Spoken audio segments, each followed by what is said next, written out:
Yeah, I'm recording today because we do have a student that's out, I believe. Called correctly.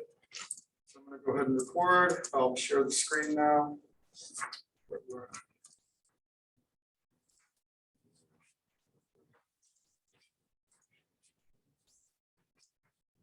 All right, so we're going to continue the chapter 2. We're very close to the end.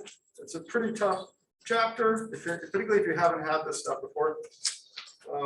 So really dependent on what you did in high school. Some of you this might just be review. For some of you, this might be new stuff. Okay, so what we've done so far is we've been talking about the various biomolecules that are really important for life. So let's just quick review, because I know it's early in the morning and we had the weekend to either digest or perhaps forget everything we learned. What are the 4 major biomolecules that make up your body? Go ahead. Lipid, right? Protein. Carbohydrates.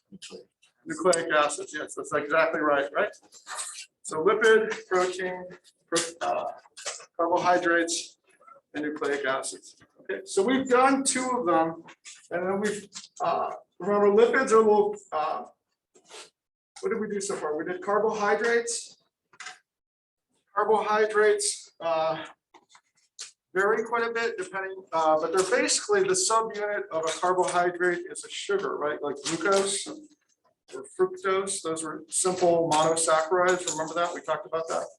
There's other ones, right? There's a host of other monosaccharides.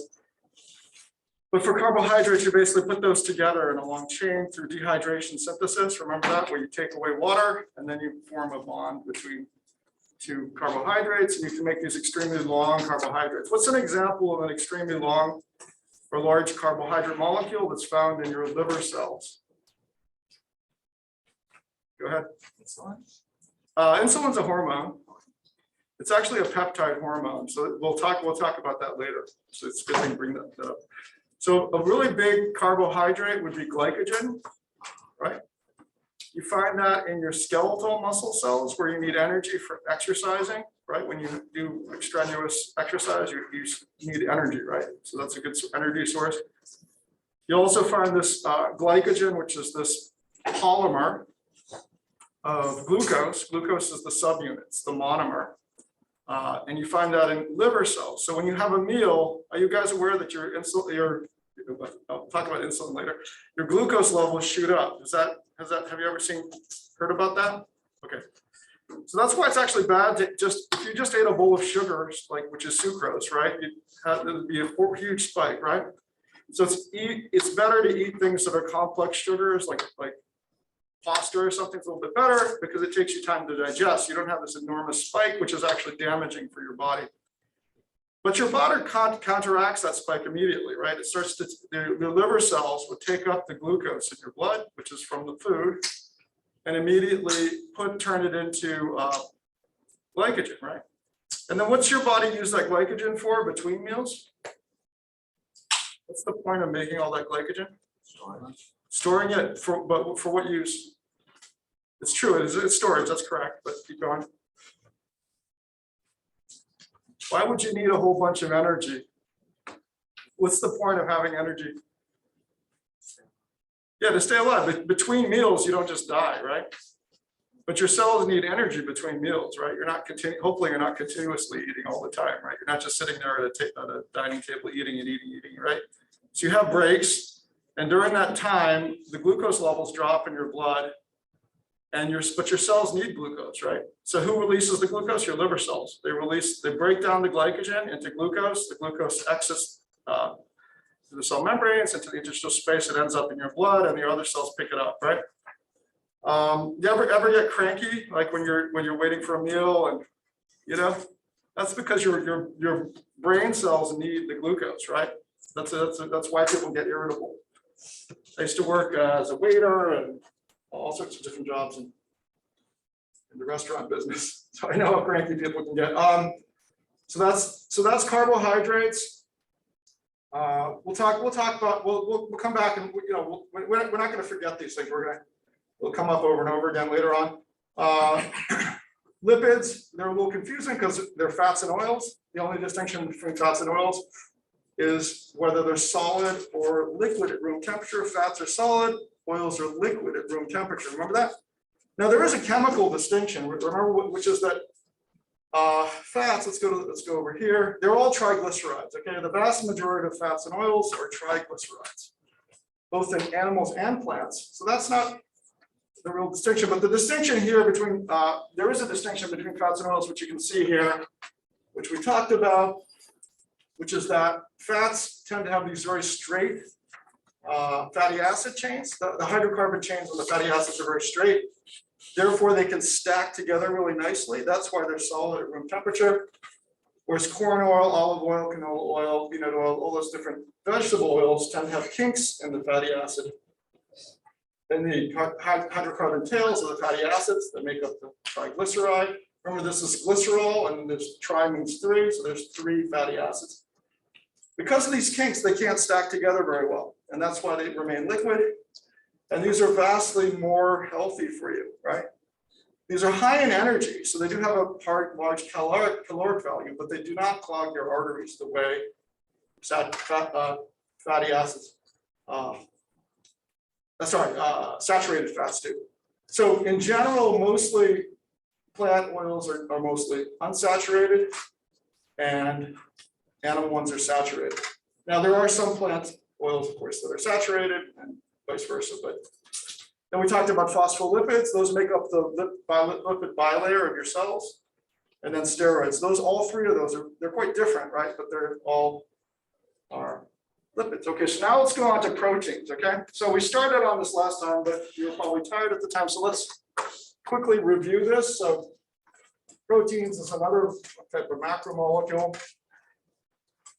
Now these are sort of, in some sense, remember how carbohydrates were, large complex carbohydrates were made up of subunits that were quite relatively simple. That's the same basic idea here with proteins, except the subunits are quite different. The subunits are amino acids. So you take single amino acids and put them together to make this enormous chain, and that's going to be what's called a polypeptide, and if it's big enough, we actually call it a protein. So what is an amino acid? I started in on this last time. Well, each amino acid has a central carbon, which you can see here. Attached to that carbon is a hydrogen. Also attached to that is an amino group, which is, this amino group has nitrogen and 2 hydrogens, okay? So NH2. There's a carboxyl group. You can see carbon, oxygen, oxygen, hydrogen. So that's COOH. That's a carboxyl group. That's a very important group that you need to know for biology. Well, both of these are very important. And then finally we have what's called a side chain. It's also called an R group. This determines the uniqueness of the amino acid. So you see this part here, the amino group, the hydrogen, the carboxyl group, all amino acids are identical there, but they have different side chains, which they're representing here. They're giving a square here, a triangle here, just to indicate that these are at the molecular level, they're different. They're made up of slightly different atoms. So let's put these 2 amino acids together. We'll note here we have a hydroxyl group, OH here. We have a hydrogen here. So we have 2 hydrogens and an oxygen. You should think immediately, H2O, right? Water. So if we were to take this water away through a dehydration reaction, also called dehydration synthesis, we can then make a bond between this carbon and this nitrogen, which is exactly what happens, and that's called a peptide bond. Okay, so that's an important bond that we need to know, because first of all, we need that this bonds help form these polypeptides, these long chains of amino acids, but also, when we want to digest protein, which you do all the time, you need to break these peptide bonds. So your body produces enzymes, which are proteins that can do enzymatic reactions, and they can break apart that peptide bond, which we'll talk about later when we get to digestion. Okay. All right. So amino acids are joined to one another by a peptide bond, which is produced by dehydration reaction. So we actually did that before, but I'm sure everyone forgot it because it's the very end of the lecture and everyone's tired. So this is an intimidating thing. If you take biochemistry, you'll need to know all these different amino acids. There's 20 different amino acids in the human body, which is kind of interesting. Like you're made of essentially these 20 building blocks, right? What we need to know for this class is we need to not really know the individual ones so much, but we need to kind of understand a little bit about how we group these. And these are things that I've talked about before. So if we look over here, we have amino acids with non-polar R groups. So non-polar means that the atoms are similar in electronegativity values. So carbon and hydrogen are similar in electronegativity values. Carbon's slightly more electronegative than hydrogen, but they're so close that they share electrons really well. So imagine, remember we talked about an image could be a molecular tug of war? Well, between carbon and hydrogen, they're pretty much equal. So they can share electrons very nicely to each other. My picture is a playground, and you have kids playing with the electrons or balls, and they're able to throw the balls back and forth and have a happy time sharing, right? So that's what non-polar groups are like. This one's non-polar. Whenever you see carbon and hydrogen, this is going to be non-polar, right? All this is carbon and hydrogen. It's all non-polar there. This is carbon and hydrogen. There's a sulfur in here, but other than that, it's pretty much non-polar. Again, when you look at this sort of molecular diagram, you see wherever there's a junction here, which I'm pointing to now, there's a carbon sort of hydrogen hiding there, and there's also some hydrogens that they're just not putting in here because it would make the diagram very, very busy and complicated, right? So again, a lot of carbon and hydrogen here. Here's carbon and hydrogen. Here's a nitrogen. So nitrogen is actually more electronegative than hydrogen, and that does have some consequences. So they're showing here that this does have may have a positive charge. But again, overall, we're going to group it with the nonpolar groups because there's a lot of carbon and hydrogen here. So overall, the characteristic is nonpolar.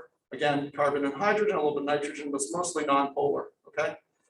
So these are nonpolar. If these groups are nonpolar and you have a chain of amino acids, and these amino acids with the nonpolar R groups have a choice, are they going to want to associate with water or not associate with water? Do things that are nonpolar like water or not? They do not, right? They're hydrophobic. Molecules that are, or parts of molecules that are nonpolar do not like to associate with water. The classic example, again, you should have in your head is oil and water, right? When you make, and vinegar is mostly water, right? You mix oil and water together to make salad dressing. And you shake it up, and then within a few minutes, they've already separated, right? With the oil on top because it's lighter, and it also has a tendency to group together. So these are kind of like oil in a sense. They're hydrophobic. They want to stay away from water. Let's look at one over here. Amino acids with uncharged polar groups. So uncharged means they don't have a positive and negative charge, but they are polar. Why is this polar? Right? Oh, there's an oxygen here, right? Oxygen is a very high electronegativity value. It pulls on the electrons. So again, in this molecular tug of war, electrons are spending more time near the oxygen. So you have a partial negative charge near the oxygen. This one's also polar, probably because the sulfur. I'd have to look up the electronegativity value of sulfur, but it's probably lower than either carbon and hydrogen. So it's giving it a polar quality here. Here, this is very easy. We've got oxygen here. The nitrogen is also more electronegative than carbon and hydrogen, so it's going to be polar. I'm not sure why this is considered polar. It seems strange to me. Oh, I see. Yeah, I don't know. Let's skip this. Go ahead. Be due to geometry of the. I don't know. I'd have to look. That's a little bit of mystery because carbon and hydrogen have very similar negativity values. Let's go on. Here, oxygen is very easy. You can see that. Here's an oxygen hydroxyl group, OH hydroxyl group here, right? So most of these we can understand very easily. I just realized this one here, this lysine is a little confusing to me. If you want, you can check that. If you want to check that later. All right, let's go on to other ones. What about ones that are positively charged? Well, here you've got NH. So nitrogen tends to really wants to attract electrons. So sometimes it picks up an extra hydrogen together with an electron. Oh no, just picks up an extra hydrogen, excuse me, an extra proton. That gives you a positive charge, right? Without the electron, excuse me, I said it wrong. Here we've got a positive charge, here's we've got a positive charge. So things that are positively charged, they tend to like to associate with water. They're hydrophilic because they can associate with the polar parts of water. Remember, water itself is polar. So when you see the charged group, it's supposed to associate with water. Here we also have negatively charged R groups, which you can see pretty easily. It's a carbox. Well, actually, see, this is polar here, but then we've got an actual negative charge of 1 here. Like similar thing here with aspartic acid and glutamic acid. So these are negatively charged.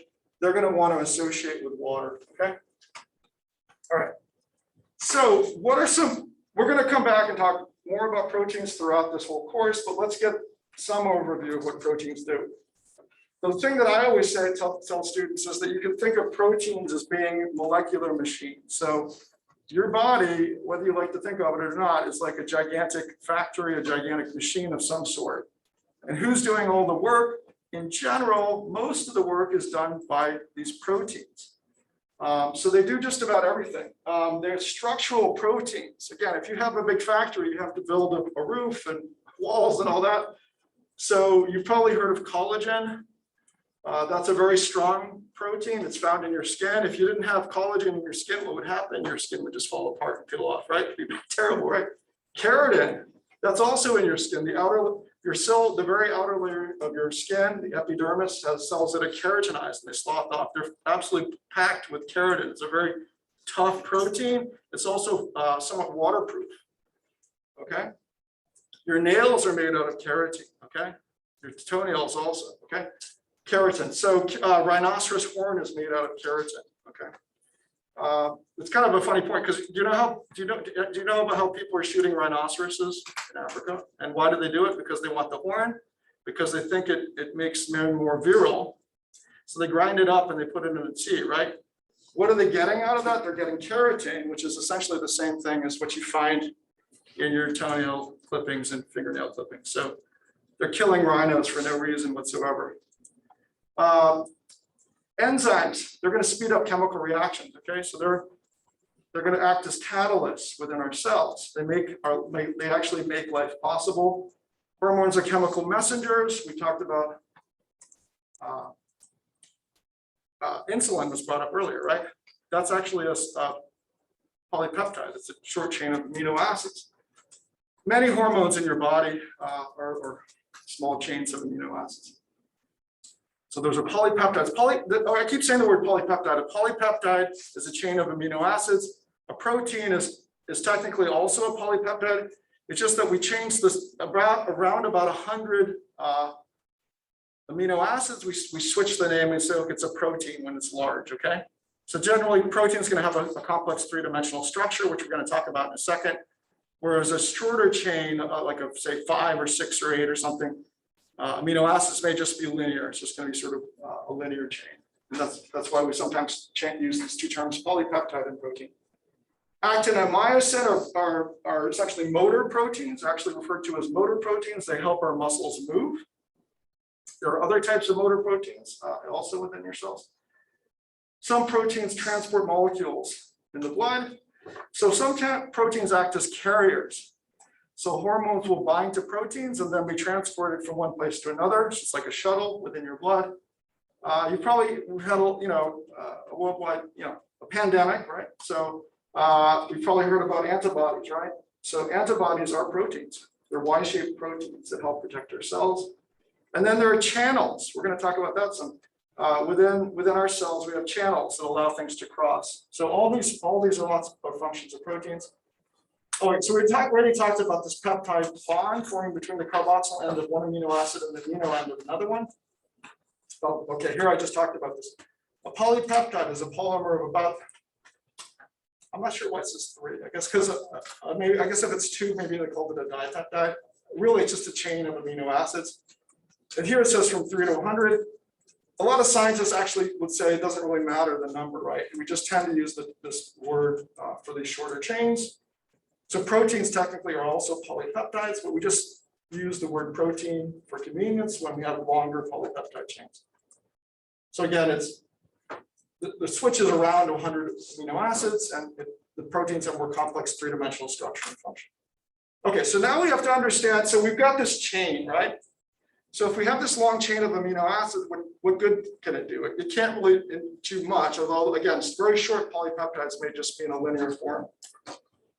Proteins, on the other hand, are very long. They could be thousands of amino acids long, and they generate what's called a three-dimensional structure that's quite complicated. So the primary structure is the amino acid sequence itself. So if we had 20 different amino acids, so you can think of those as like letters in an alphabet, and you can sort of arrange them in order. So one after the other, and you're going to get, that's the primary sequence, right? And it's stabilized by these peptide bonds, which I talked about just a second ago. So let's see if we have a picture of that. Here's the primary structure, right? You see this? We've got a carboxyl end over here. We've got an amino end over here. And so this is a level structure determined by the linear sequence of the amino acid, which is coded by genes in the DNA. So we have different amino acids, peptide bonds between them. Now, it turns out as soon as you start making this protein, it starts to curl and do interesting things. So it makes what's called the secondary structure. And there are two secondary structures. There's the alpha helix, which is a helix means a coil, right? And a beta sheet. So this is a kind of a folded structure, okay? And these are stabilized primarily by hydrogen bonds. So let's go look at this. So as soon as you start your cells in your body start making these long chains, depending on the actual sequence of amino acids and the hydrogen bonding between the different amino acids, it'll start to coil into an alpha helix. So if we look at this, here's a finished protein here. You'll see segments of alpha helixes. You see these helixes? Now this is in our cells. It's in a tree's cells. It's in a bacterial cell. They all have alpha helixes. It's a very common secondary structure. Go ahead. So for a protein, can a protein either have a helix and Yeah. beta sheet? Yeah, we'll have other places. So most proteins are very big, right? So a lot of them will have both, and that's what's being shown here. So here's another. This is the full protein of down here, but this is the one step. We'll get to this in a second. You see here, there's a beta pleated sheet here, right? So this is obviously this is made up. It's in a standard diagram, but it's pretty realistic. You will have multiple alpha helixes. You may have multiple beta pleated sheets. So what is the beta pleated? Oh, it's called the beta sheet or beta pleated sheet. So this thing goes back and forth. So it can make kind of like a hairpin turn, or the beta pleated sheet could actually be fairly distant parts that come together also, right, to form this sort of sheet-like structure. You can see the hydrogen bonds here. Here's the hydrogen bond between hydrogen and oxygen. There's a partial negative charge on oxygen, a partial positive charge on hydrogen. So hydrogen bonds are always shown with a dashed or dotted line here, right? You can see this over and over again. Here, hydrogen bonds again between hydrogen and oxygen. Okay, so that's the secondary structure. Now we finally get, so tertiary simply means third level. So the third level of structure is in fact the three-dimensional shape. So this is a little more complex. It's stabilized by everything, right? Really, sometimes there's covalent bonds that form between different parts. So you have the primary structure, but there's additional covalent bonds that occur. Such as, and one example of this is a disulfide bond. Remember we saw some amino acids that had sulfur? Well, if you have two of them close to each other in this protein, sometimes they'll form a disulfide bond, which actually be a covalent bond, which is very strong, right? That's the strongest type of bond. We talked about with these amino acids, some were positively charged, some were negatively charged. Well, if two of them are close to each other within a protein, they can be attracted, positive and negative attracted to each other, right? Just like you've all played with magnets at some point in your childhood, right? So negative, the north pole is attracted to the south pole, same thing with positive and negative charges. So you can get ionic bonds forming within a protein. And of course, there's also hydrogen bonds too, right? So this is the final, well, for many proteins, this is the final thing. This is the tertiary structure is in fact the final three-dimensional structure of the whole protein. As it says here, with interactions of amino acid side chains. Oh yeah, I forgot to talk about this. So this isn't just happening in a vacuum. This protein is sitting in water, right? So this is why I emphasized this earlier. So we have some some amino acids that have side chains that are hydrophilic. Those are the ones that are polar and the ones that have a charge, either positive or negative charge, right? Those tend to like water, so they're going to tend to point outwards, right? Because they love water, because there's water molecules all around this. Remember, there were hydrophobic side chains. What do they like to do? They're hydrophobic literally means water fearing. They don't like water, so they're going to turn, if they can, they're going to try to point inwards towards the middle of the protein and away from the water, where there's really no water molecules right in the center of or very few anyway, in the very center of the protein. So that's another really big force. Hydrophobic and hydrophilic forces are going to really help determine the structure. Okay. So it's pretty complex. In fact, this is one of the hardest problems in science now, is to determine, based on the primary structure and the conditions of the water, pH and so forth, things like that, what the final three-dimensional shape of a protein will be. So they've got supercomputers working on this, and people are doing amazingly smart people are doing programming and stuff to try to figure this out. Why do they want to do this? Because they want to design molecular machines. These proteins are molecular machines. So you could potentially make little, machines that could go around repairing your body and doing all sorts of crazy things, right? But you need to, right now, it's very difficult to predict how to make these things, right? Based on this initial sequence. But if we could, and we're getting better and better at that, every year they get better and better at that. And this is also important for medicine and studying disease and stuff like that, right? Now there is a final structure. Quaternary means the fourth level of structure. That's here. Sometimes you have these three-dimensional proteins, but each one is just a subunit in an even bigger protein, right? So the example here is one that has 4 different subunits. 2 are the same, there's 2 different types. There's a blue subunit, there's the purple subunit, and that's actually hemoglobin, right? So it's a very important molecule in your body. So when you have multiple proteins that come together, and each one is a subunit in an even bigger protein, that's when you have a quaternary structure. All right, so we're going to look at another structure, talk about another thing. So I mentioned the idea that we need homeostasis. We need to maintain things like our internal body temperature at being around the core body temperature should be around 37 degrees Celsius, right? People remember talking about that when we talked about homeostasis, because your cells are kind of spoiled, right? They need everything to be just right to stay alive. So temperature is a big factor. Another big factor is pH, right? So if your temperature goes really high, you can die, right? You've probably heard of this, or go too low, right? You can die. If your pH swings far, if your blood pH, for example, varies tremendously from 7.4, which is what it should be when you're healthy, then you can die also. Now, what happens? Well, one thing that can happen with either heat or acid is you can have protein denaturation. This is where the final shape of the protein ends up changing. So the shape of the protein determines its function. So if you change the protein shape, it becomes denatured. It can no longer function, and then your cells die, okay? So increased temperature acid disrupts hydrogen bonding. The higher the temperature, the hydrogen bonds are not very strong, so it can break apart. This water molecules are bouncing around. They can break the molecule apart, so it's no longer hydrogen bonded. You can also do this with acid. Remember, acids can donate hydrogen, or extreme bases too can take away hydrogen ions. So these can really change the protein structure, right? So what happens when a protein denatures is it starts to unfold. So you have this protein, imagine there's this protein, it's this three-dimensional structure, but now either through heat or acid or extreme base, it starts to unwind. It's like you've seen like kittens, they love to play with, at least in cartoons, you see them playing with yarn, right?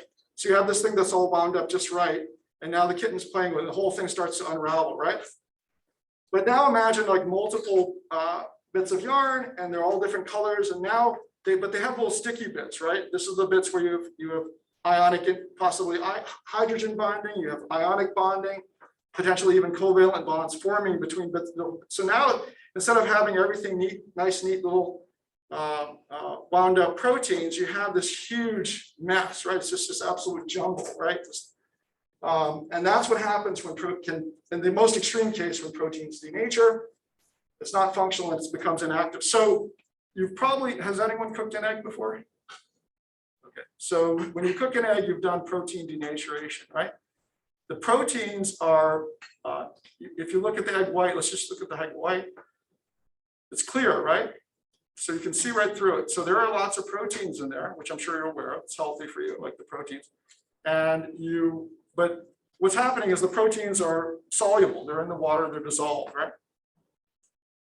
As soon as you add a lot of heat, they start to unravel the way I just described, and then they connect with each other. So now they just form this gigantic jumbled mess, right? Kind of like a meshwork, right? And now that can no longer be soluble, and it comes out of the water. Actually, you're also boiling away the water too when you cook an egg, right? So now it becomes white. It's no longer translucent, and so that's a good example. In some cultures, they cook with acid. Are people familiar with this? Have you ever had ceviche? Okay, ceviche is really delicious. You take seafood like shrimp or fish, and you put it in lime juice for about 20 minutes. If the pieces are not hugely thick, within about 20, 25 minutes, the whole thing's cooked with acid. So you never have to apply heat, right? So it's a very good technique. That's wonderful. It's really good. Anyway, Mexican cooking uses a lot. So that's what you're denaturing. The exact same thing is now happening with acid. There's very similar to how you cook an egg. The proteins are unraveling and then connecting together. Okay. Oh, there's a video here which I'll let you watch later. You can check that out.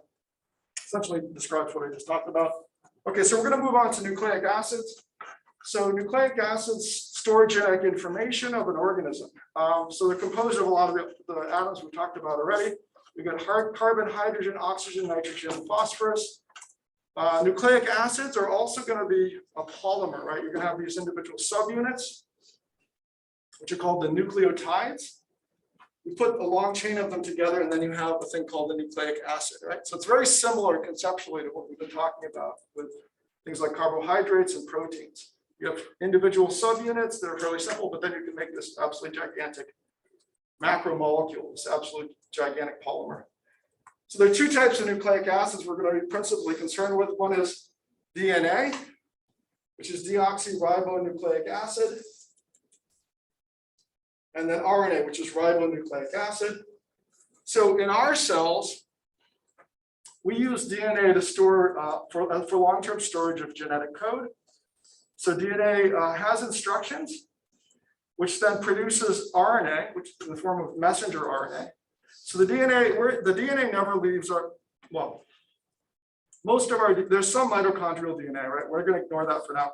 Most of our DNA, the vast majority, is found within the nucleus, right? And that DNA never ever leaves the nucleus, right? But information from that DNA is used to make messenger RNA that moves through nuclear pores, which are holes in the nucleus. They go out into the cytoplasm. And there, that information is used to make proteins, which we just talked about, these molecular machines. So DNA contains the instructions for producing RNA. RNA contains the instruction for producing proteins. And proteins direct most of life's processes. Okay, so that's a very simple overview. We'll come back to this idea later. Let's talk about nucleotides now in more detail. Nucleotides are building blocks. Again, so they're monomers again, right? A subunit is called a monomer. And this is what a nucleotide looks like. You have a phosphate group, which is PO4, right? So you can see its charge. We have a pentose sugar. So here they're actually counting the carbons here. 1, 2, 3, 4, 5. Pent means like pentagram, like it's a figure with 5 corners, right? So we have a pentose has 5 carbons in it. And then we have this thing here, which is a nitrogen containing base. Sometimes they're called a nitrogenous base. So it has nitrogen. We've talked about the atom nitrogen before. And it's a base, meaning it can accept hydrogen ions, right? So it's as simple as that. It just means that it can accept hydrogen ions, therefore it's basic, right? So it's a base. So we have a 5-carbon sugar, pentose. Now, there's a difference between deoxyribose and ribose. In RNA, the name of the sugar is ribose, okay? And DNA, it's called deoxyribose. And the reason is we simply have one fewer oxygen in deoxyribose compared to ribose. So D is like they've removed an oxygen, right? So deoxyribose, that's where we get the name from. And I said we have a nitrogenous base and a phosphate group. Let's move ahead. So let's talk about DNA. So DNA is actually a remarkable molecule. Have you seen pictures of it? It's a helix. Here's the overall structure. You can see it's double-stranded. Okay. And a helix means it's a twisted structure, right? It's a coiled structure. So it turns out this is amazing because of its double-stranded structure, it's actually a fairly stable molecule. So it's a very good place to put your genes, right? To store your genes, right? And pass them on from generation to generation. RNA, on the other hand, is single-stranded. So RNA is not nearly as stable as DNA. Let's look at RNA here. So we've got a single-stranded structure over here, which is RNA. It's not nowhere near as stable as DNA, but probably because it's only a single strand. But it serves its function temporarily of moving information from the DNA out of the nucleus and into the cell to make protein. So we've talked about this a little bit before, like there's different DNA viruses and RNA viruses. Of the two, RNA viruses have more trouble essentially conserving their genetic material, information. They actually mutate very rapidly. So COVID-19 is an example of an RNA virus. So that's why it mutates so rapidly. Okay. Now, there are 5 nitrogenous bases found in nucleic acids. Let's just start with these first 4, because this is essentially the alphabet that makes up your DNA. We have adenine, guanine, cytosine, and thymine. Okay, these are found. Okay, so these 4 are found in DNA. So it's if you wanted to write a novel, but you just had 4 letters to work with, right? That's basically how your body works. So it seems strange, but it's actually kind of a very elegant system when you actually uncover it and understand it. So let's look at these here. We have, here's our DNA. We can have, just look at, so we've adenine, thymine, guanine. Is there a cytosine here? Anyway, you can see these different ones here, right? Now, what you'll notice is some of them have a double ring structure and some of them have a single ring structure. And you'll also see hydrogen bonds between them, right? So for example, here we have cytosine and guanine, right?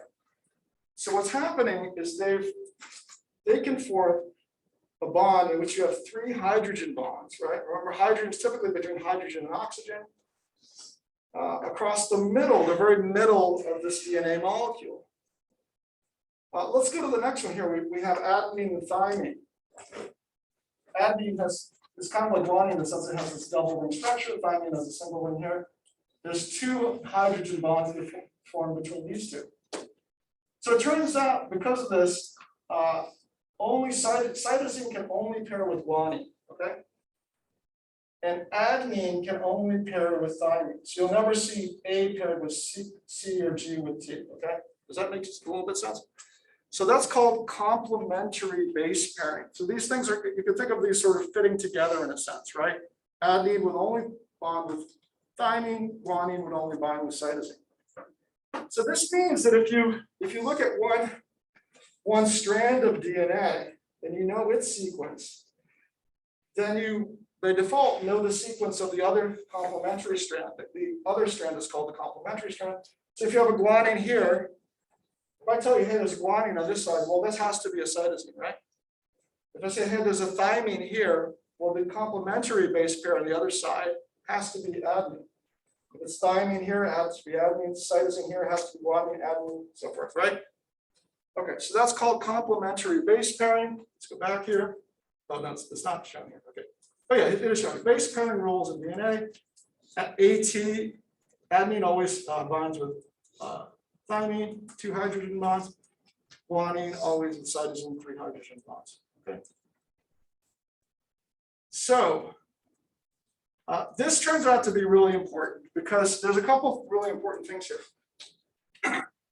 Most of these bonds you see in the DNA are covalent bonds, right? They're shown with the solid lines. Those are very strong bonds.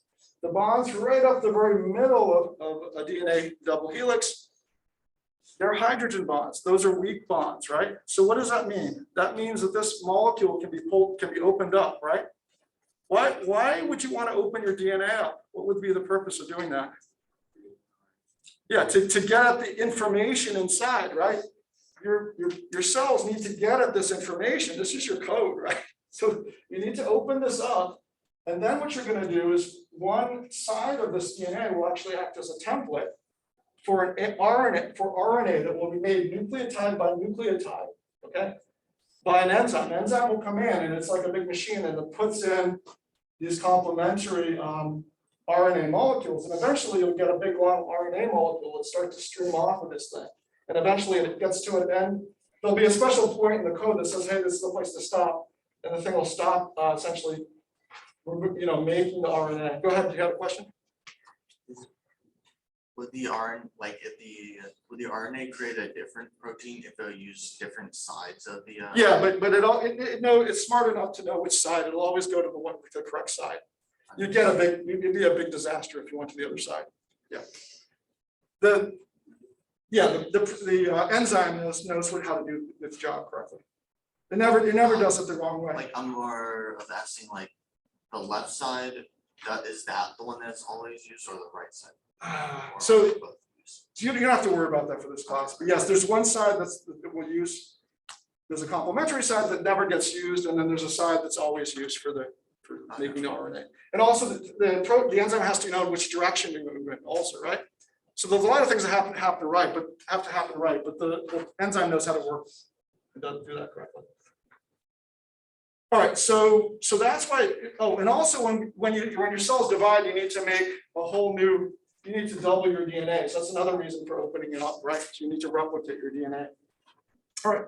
So there's another thing there's a little bit of a wrinkle here, which makes a little bit confusing. But in RNA, there's a fifth nitrogenous base, which is called uracil, and it's very chemically very similar to thymine, but it's ever so slightly different. Okay. So in RNA, it replaces the thymine. So if you were making RNA from this strand here, is there an adenine here? Yeah. Yeah, so say here's an adenine here. Let's say we're using this to make our RNA. You wouldn't have a T here, but in the complementary RNA here, you'd have a U, right, for uracil there instead of thymine. All right. But other than that, you can see the RNA is very similar, right? It has adenine, cytosine, guanine, but instead of thymine, it has uracil. All right, so here's a little bit of comparison. We have DNA, it has deoxyribose as a sugar, RNA has ribose. The bases for DNA are adenines, guanine, thymine, and cytosine. For RNA, it's adenine, guanine, uracil, not thymine, and then cytosine. The strands, DNA is typically double-stranded, RNA is typically single-stranded. DNA forms a helix, RNA does not form a helix. Okay. All right, this brings us to our last one here, which is ATP. This is also actually a nucleic acid. So that's why it's grouped together here at the end. So there's ATP, which stands for adenosine triphosphate. This is a molecule you definitely need to know because we use it, our cells use it all the time. It's sometimes referred to as a high energy molecule because it can undergo hydrolysis. Hydrolysis means hydrolysis, right? You're going to break, hydro means you're going to add water, lysis means you're going to break apart. When you do that to add to ATP, it gives up a phosphate group, which is PO4. That's actually shown here. Let's look at the structure before we go on. So we have a nitrogenous base. We have 5-carbon sugar. And then remember, with the other nucleic acids, nucleotides, we just have one phosphate, but here we have 3.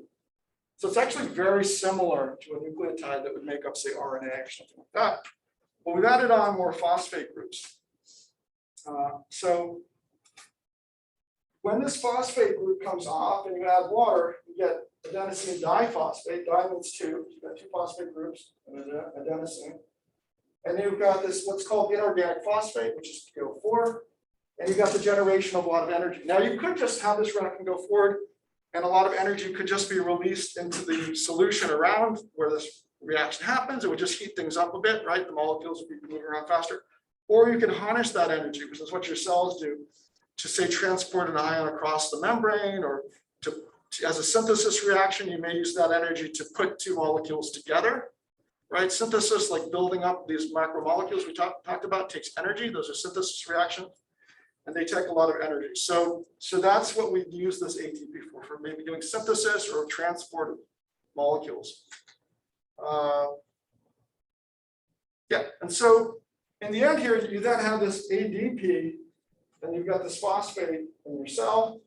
Well, ADP, adenosine diphosphate, can't really do much. So what we need to do is regenerate ATP.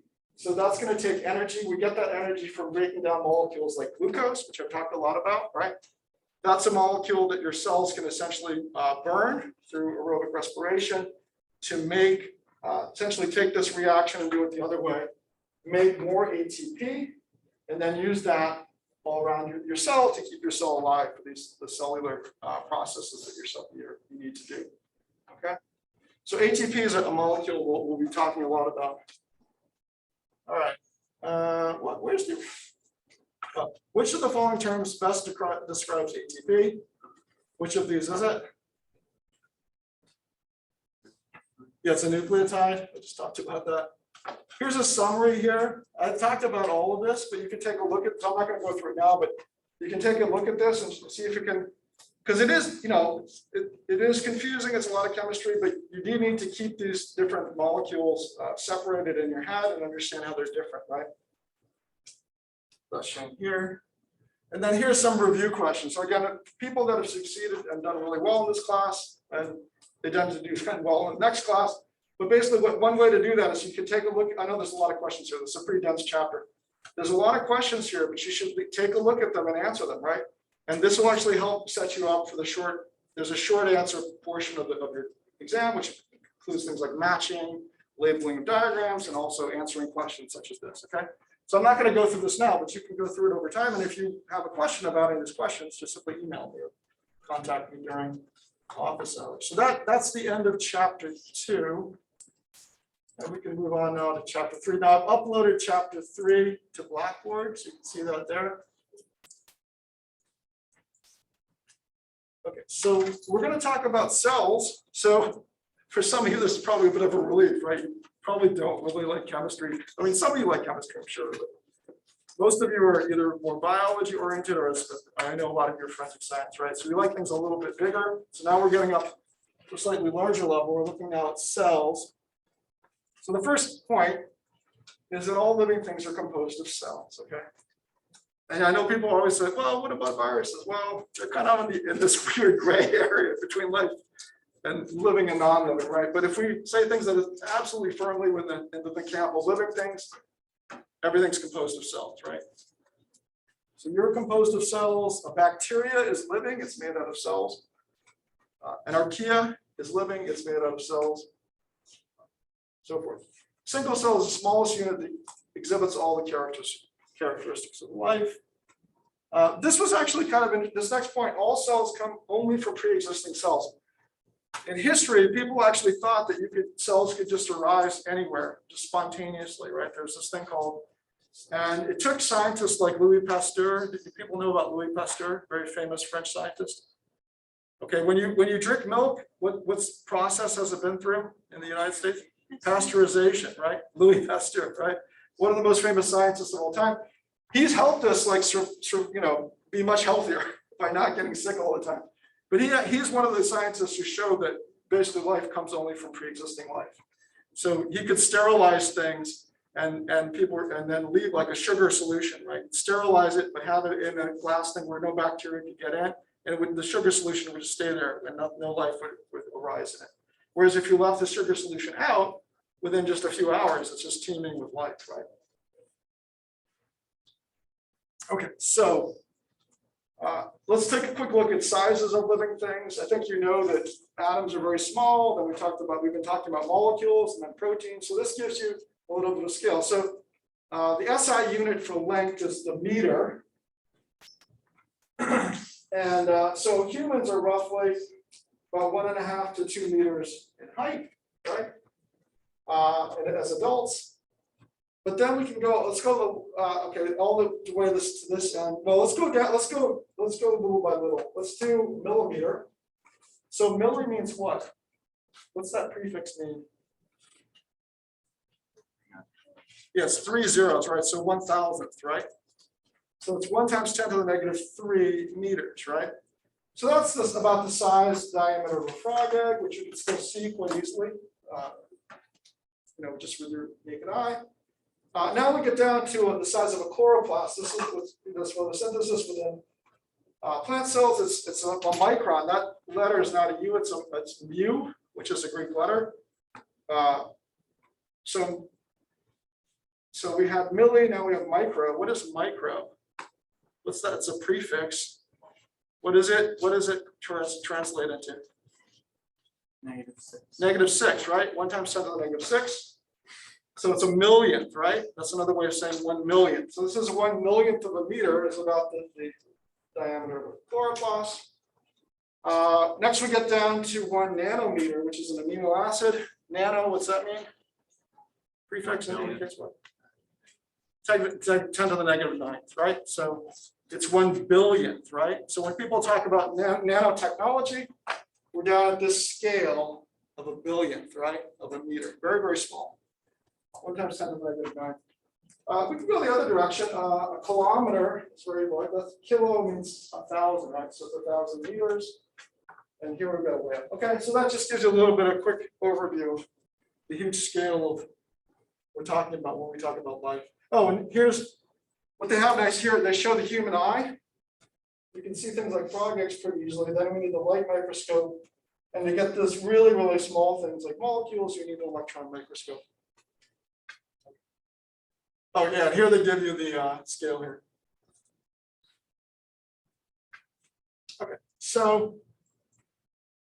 Okay, so the next point we want to talk about is why do we have cells that are small? Why didn't we evolve to have a gigantic cell? Like why couldn't I have a cell? I'm drawing, like if I look at this, like why couldn't I have the size? Why can't I have a single cell the size of a dog or a cat? Why can't, like this is supposed to be like a square? Why can't I just have this absolutely gigantic cell? Why are cells small? Go ahead. Because it would take too much resources to make like some big cell. Well, actually, so it has to do, that's a good guess, but it has to do with the surface area to volume ratio. So for a very large cube like this, you have relatively small surface area compared to the amount of volume. If I was to, my art skills are not this good, but if you could divide this up into smaller cubes, again, my art skills are failing me here. Let's imagine you had this same volume, but in 8 smaller cubes. You can imagine quite easily that, well, the volume hasn't changed, right? But now the surface area is much greater, right? Because you have surface area on the inside here. And actually, if you look at your cells are sort of packed together, but there's a little bit of space between your cells, right?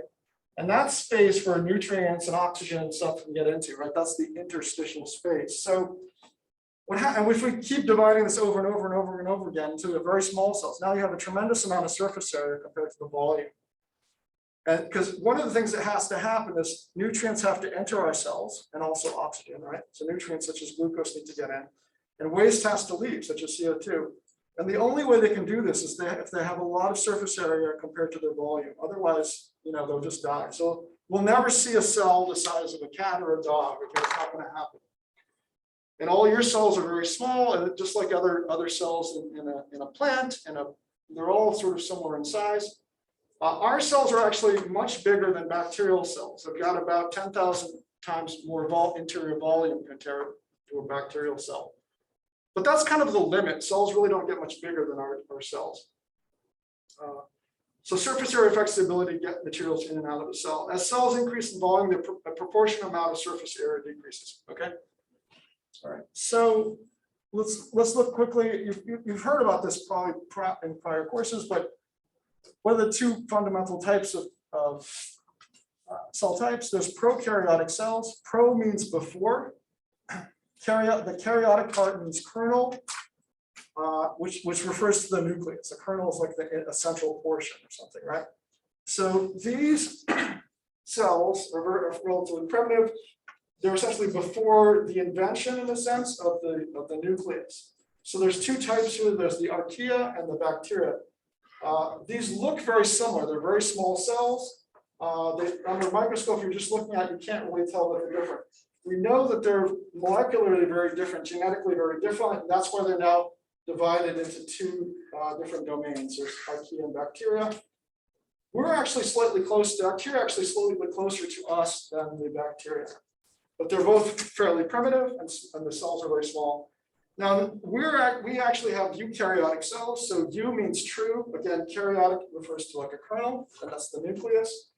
So they have a membrane-bound nucleus, and we have lots of different. So this is another type of cell, and we belong to this group. We're in the kingdom Animalia, and the plants also belong there, and so forth. We'll talk about that.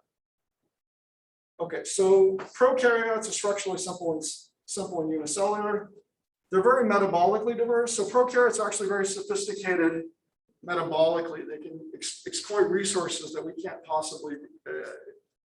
For example, they can do chemical reactions and so forth and derive energy from chemical sources in the earth that we simply can't do, right? So they're very, very advanced in that sense.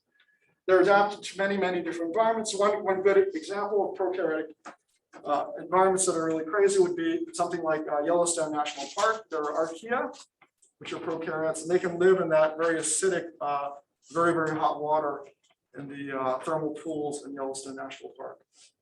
The eukaryotes are structurally very complex, so we had a huge jump here in complexity. They're much bigger cells. They have a nucleus, which is going to contain the DNA, which we talked about. They're going to possess membrane-bound organelles. So organelles, the little means like little organ, tiny organs within your cells. And membrane-bound means there's going to be a phospholipid bilayer around each of these organelles. And who belongs in the eukaryotes? Well, a lot of things that we're familiar with. Animals, which we belong to, plants, fungi, which are things like yeast, mold, and mushrooms. And then the protists are a gigantic group that's very, very diverse. So if you go to any pond, you can scoop up some water and you'll find paramecia, amoeba, euglena, all these very interesting, very diverse single-celled organisms that live in any pond. And those are just about everywhere, those protists. Okay. So let's take a quick look here. Here's a comparison of major structural features of archaea, bacteria, and eukaryotes. So archaea, they may have a cell wall. So a cell wall, if you think of a plant, those have a cell membrane. And then outside of that, they have a cell wall that's mostly made up of cellulose, right? Well, archaea they also have cell walls often. And here's there's a little, and pseudobacteria, they have a cell wall. It's a bit different than a plant cell wall, but it's sort of similar. It's rigid. It's a rigid wall, right? And here they're just saying, well, with bacteria, they usually have peptidoglycan. So a peptide, remember we talked about polypeptides a moment ago, right? So it's going to be a chain of amino acids, right? And glycan, when you see anything with it like this, it refers to sugar, right? A carbohydrate. So it's a combination. So the wall is made out of polypeptide and sugar combined into a molecule called a peptidoglycan. Now in the archaea, they do have a cell wall, but it doesn't have that particular molecule. Okay, so there are some differences that tell that the archaea and bacteria are different. They have plasma membranes, just like our cells have plasma membranes. They do not have nuclei, the archaea and the bacteria. They do not have membrane-bound organelles. Note here that some bacteria possess internal membranes for some chemical reactions to occur. So they do have some. It's almost like they're starting to form evolutionary some organelles, but they're not quite there yet. They do have ribosomes. Ribosomes are going to be the site of protein synthesis. They use proteins just like we as little molecular machines. So archaea and bacteria have ribosomes. Now, if you look at the eukaryotes, they're do they have a cell type? Well, sometimes, right? Like you can think of plants, right? They have cell walls, but they're going to be made up of cellulose. There's no peptide or glycan. We have a plasma membrane. We talked about that. We have a nucleus that stores our DNA. We have membrane-bound nuclei, things like mitochondria or membrane-bound organelles. Excuse me, organelles. And we have ribosomes, right? Our ribosomes are different than those of archaea and bacteria. They make proteins, but they're a little bit different structurally. Okay. So let's talk about some of these structures. So in this chapter is essentially a deep dive to all these structures, which you've already talked about a little bit, but so plasma membrane and cytoplasm are two terms we need to understand. All cells are surrounded by plasma membrane. So this forms a boundary that separates the contents of the cell from the surrounding environment. And it's extremely important. It's going to regulate the entrance and exit of molecules into and out of the cytoplasm. So for example, our cells need glucose. So we'll have special proteins that help to move glucose across the plasma membrane. We need oxygen. Oxygen can diffuse through the plasma membrane. Our cells generate CO2 that will diffuse out of the cell through the plasma membrane. But the plasma membrane is also going to prevent things from moving through it. Okay, so it's very important. Okay, and we'll talk about that in more detail later. Now, within the plasma membrane, you have the cytoplasm. So this is a semi-fluid medium inside of a cell. And the cytoplasm is composed of water. It's going to have some salt, dissolved proteins like organic molecules.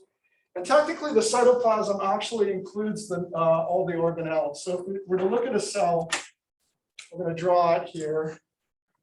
Here's a cell in your body. Here's the nucleus. Now, we're going to have a bunch of organelles in here.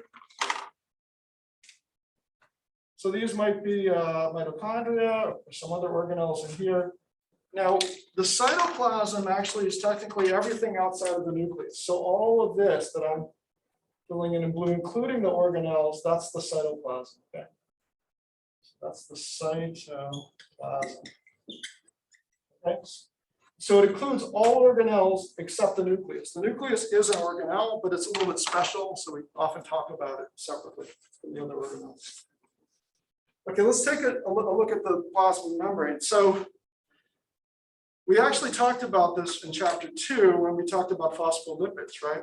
So phospholipids are these very special molecules because they have these the tails, each one has 2 tails, right? These hydrocarbon chains, just carbon and hydrogen, it's non-polar, therefore they're hydrophobic, whereas the polar heads have a phosphate group, which is charged, has negative charge. So these the polar heads tend to point towards water. So in most of these diagrams, the outside of the cell is shown upward here, and the inside is shown downward here. So you can see the phospholipid heads pointing outwards into the water outside of the cell, and the phospholipid heads pointing inwards, because they're polar, towards the water inside of the cell.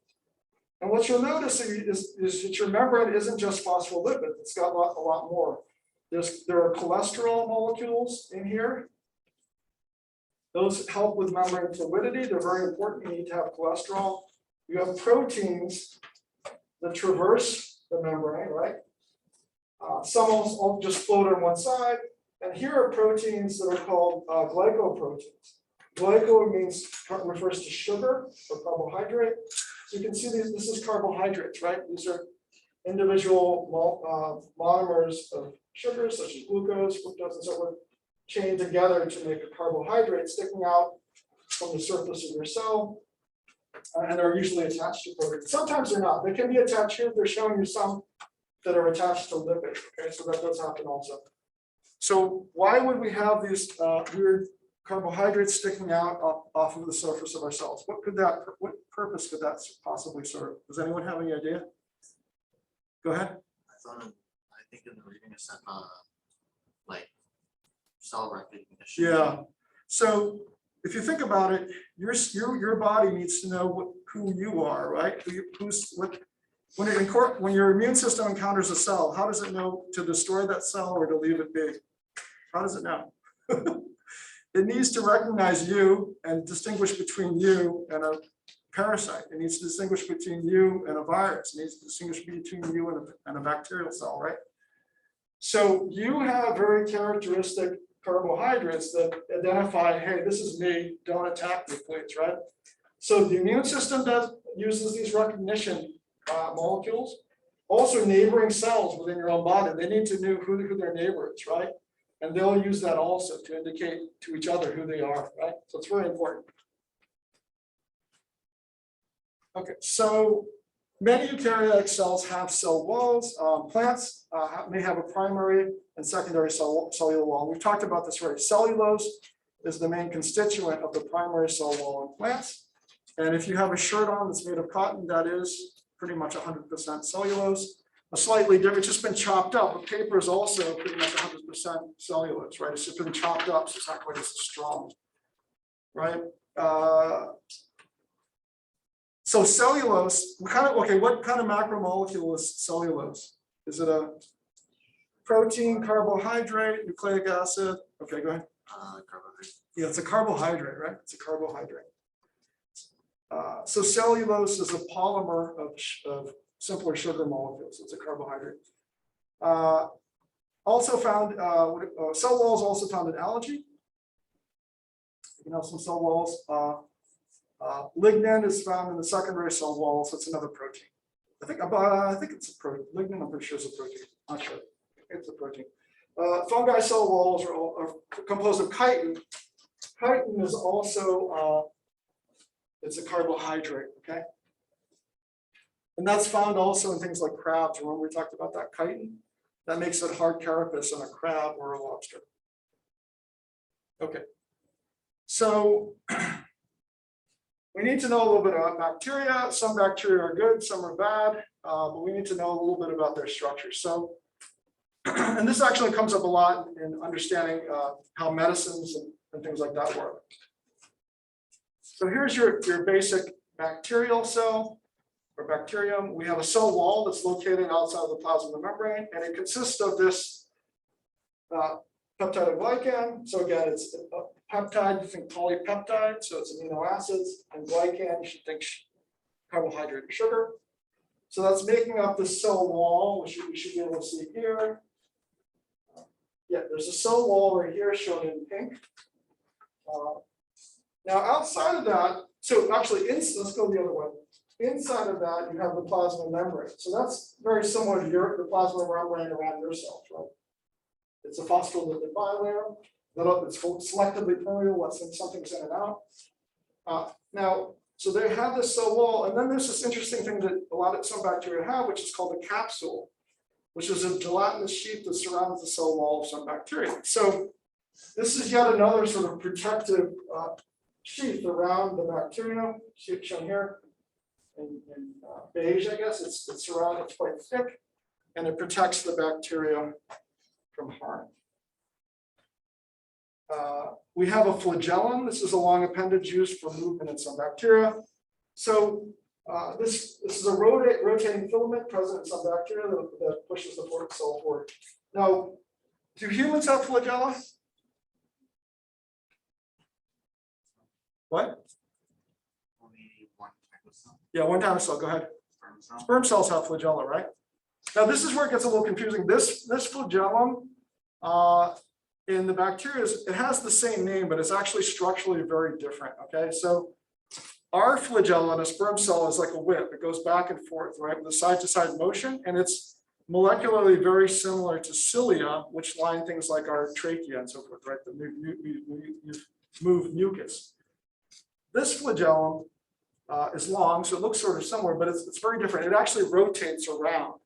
So at its base, it actually spins around, and so it works more like a corkscrew, and it pushes the bacteria in this way. Okay, so it's molecularly quite different, and the way it pushes the bacteria is very different than our sperm cells work. Fimbriae are short appendages in some bacteria that help attach to the appropriate surface. So, okay, have you ever? I don't know. Any of you have dogs or cats? Okay, so what you'll notice is that they will, if you have to, every once in a while, you'll feel the inside of the water bowl, and it's actually slimy. So then you take it and hopefully scrub it a little bit and then put it down. So basically they're making this sort of secretions, right? That help the bacteria to stick to the sides of the walls of that water bowl, right? And helping with that sort of thing, in addition to these secretions are these fimbriae, which is hair-like protection. We're trying to protect them, help them to stick to surfaces. So that's what fimbriae are. Next, we have the nucleoid, a region of the cytoplasm where a single bacterial chromosome is located. So you have a nucleoid region, as it's shown here. Yeah, here's the nucleoid. So bacteria have DNA that's actually a gigantic loop, okay? And they have actually quite a bit of DNA. Okay, so that's all. There's no nucleus there. Then there's ribosomes. These are sites of protein synthesis. They're just free floating here, right? They're not attached to any sort of membranes. We have plasmids, which are little. Let me see. Is that here?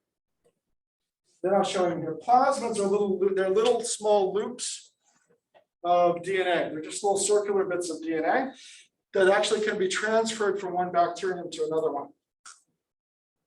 So they're extra chromosomal circular DNA. Thylakoids are membranes or flattened discs that contain light-sensitive pigments and cyanobacteria. So there are bacteria that can do photosynthesis. These are found in the ocean, cyanobacteria. So they have these flattened discs that contain light-sensitive pigments. That's not shown here because this one here is not that type of bacteria. Okay, prokaryotic cells have which? Yeah, they have ribosomes. They do not have a nucleus. They do not have mitochondria. Both of those are membrane bound. An endoplasmic reticulum we haven't talked about, but that's also kind of internal membrane structure that's very complex and is only found in eukaryotic cells. So ribosomes is correct here. Okay, let's look at the structure of eukaryotic cells. The term organelle, it refers really to membranous structures. Some people extended it beyond membranous structures. For our purposes, we're just going to use this in the original sense where it's a membranous structure within the cell. Okay. Yeah. So scientists are always changing definitions on this, right? But some scientists will disagree with that definition I just gave you and say, well, it could be any well-defined structure that performs a particular function. Okay. So there's some room for debate between scientists about how they're going to name these things. Again, for our purposes, we're going to say that organelles are membrane-bound structures, the classic definition, okay? The cell is analogous to a factory where raw materials enter and the different departments turn them into various products, and it must also get rid of waste. So, okay, here's a cell. It's extremely confusing. So, here's an animal cell, and basically what we're going to do is we're going to go through, and I'm going to go through each of these parts in sequence, and we'll sort of decode what's going on inside an animal cell. And here's a plant cell, and we're going to look also at the plant cell and try and understand what's inside of a plant cell. Okay. Again, it's very confusing, but these are good. These are very good diagrams for you to look at. You can look at it now and get an overview. It sort of gives you like the overview of what the function is of these things. So that's a good thing to do now. So when you come to class next time, you'll be a little more prepared, right? So again, obviously it's good to read ahead, but if you have a chance to even just skim through and look at a few definitions and so forth, that will help you a lot. Because we're going to go through and start looking at all these different things. Let's do a question for now. Which of the following best describes a cell's cytoplasm? Is it solid, fluid, semi-fluid, or volatile? Go ahead. You're raising your hand? No. Yeah. 3 semi-fluid.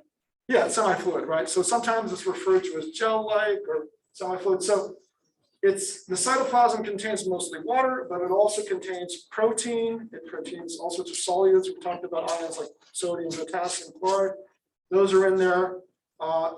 Technically, the cytoplasm, I said, actually includes the organelles other than the nucleus. So that's why it's sort of semi-fluid.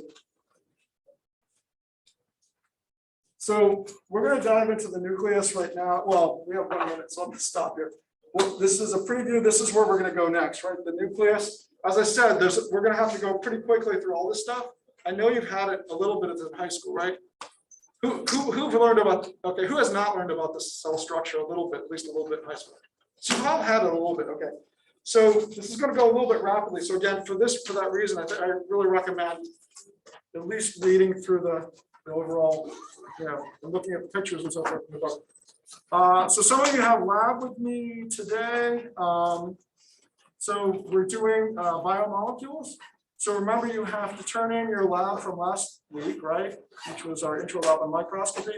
And you should do the printout and answer the pre-lab, right? And it should be typed up, right? The pre-lab on biomolecules, right?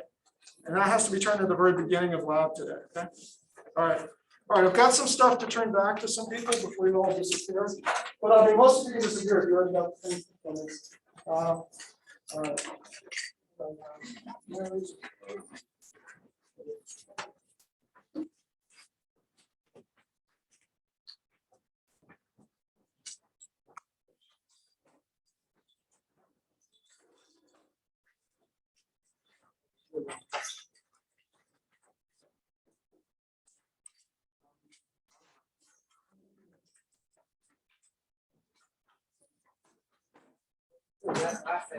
Yeah, sure.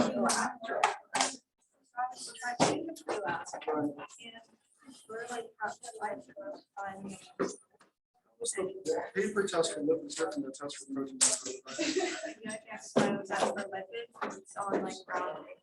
Yeah, so the paper test I've done before. So basically you take, so paper is very fibrous, right?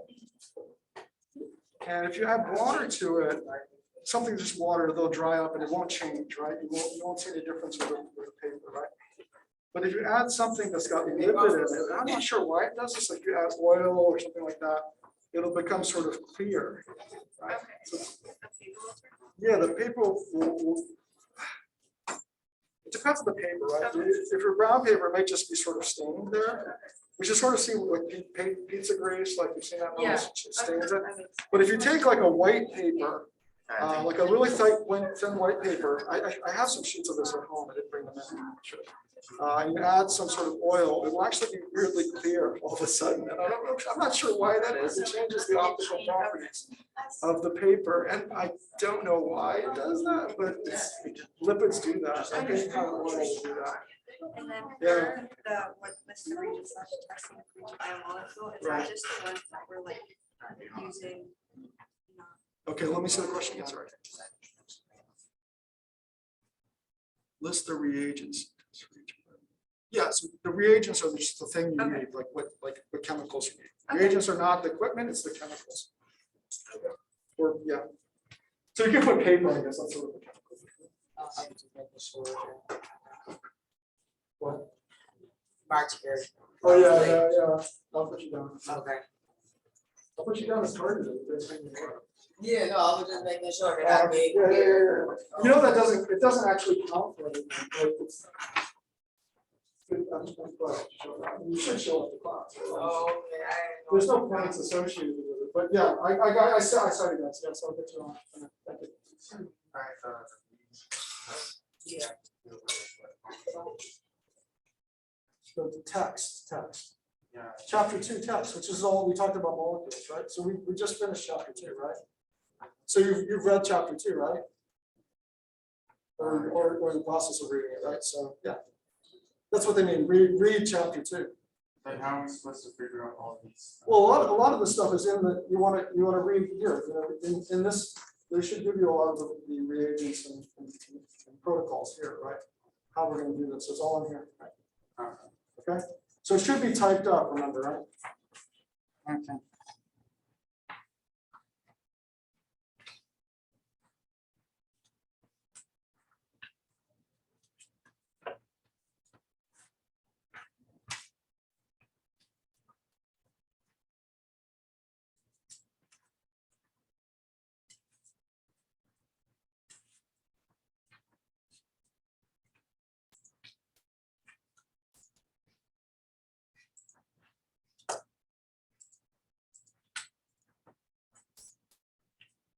Is this your first semester in college? Yes. How's it going so far? I have a lot of work. So that's the main thing that most people say is it's the amount of work is much. It's not that they can't do the work, right? But the amount of work is much higher than what they're used to. in high Yeah, cause I spent like 6 hours straight doing homework, Sunday, school. Right. and it was only one homework assignment. I Yeah, had to do. yeah. But you probably did it. I mean, did you learn? I mean, hopefully you learned something. 6 hours. That's a good amount of stuff. But Studying, I was just doing, doing the homework. Okay. I wasn't trying, I was trying to finish as soon as possible, but. Right. Yeah. Yeah. But the thing is, now we're stepping up, like people that are actually, like, what do you want to do? Are you forensics or biology? I just did biology. So you're gonna do bio, yeah, that's good. So what do you want to do? Like, you want to be like a scientist I or a honestly have doctor? no idea so far. Okay. But all this stuff in biology requires like a lot of knowledge, a lot of smart people, like. It's no longer just like you're in high school with a bunch of people that couldn't, they don't care at all about biology, right? Now we really care and we want to get you to the next step, right? So. The only problem that I will have is